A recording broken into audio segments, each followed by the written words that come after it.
Hi, in today's video I'm going to be showing you what this black bar does on your iPhone right here. This is only for the iPhone 12, iPhone 12 mini and iPhone 12 Pro Max right here. Now I'm going to show you what this black bar on the side of your iPhone does right here.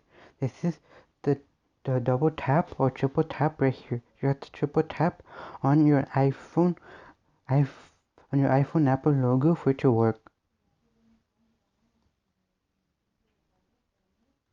You see, I took a screenshot right there. Here, I'll show you what you see. And then this should open your phone as well. But you see, it opened my smartphone right here. What you need to do if you want to get that option is you need to go to your settings on your smartphone right here.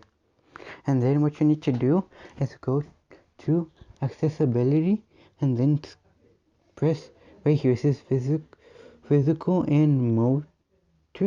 Click touch right there. Then you have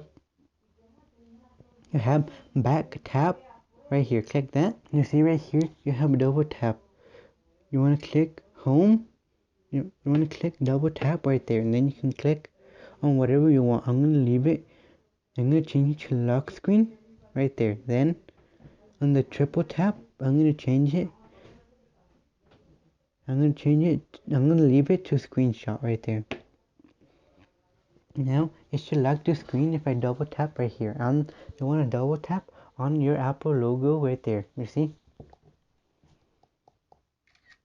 I took a screenshot right there for triple tap. Triple tap, I took a screenshot. Now to lock screen, double tap. You see right there? The iPhone turned off right there. The iPhone turned off right there because you did the double tap, and the triple tap on the back of your iPhone. To do it, you want to click on your Apple logo right here. Click on the Apple logo and that should do it for the double tap and triple tap gestures on your iPhone. So that's it for this video guys on how to double tap and triple tap on your iPhone device. Now you know what this bar on your iPhone does right here.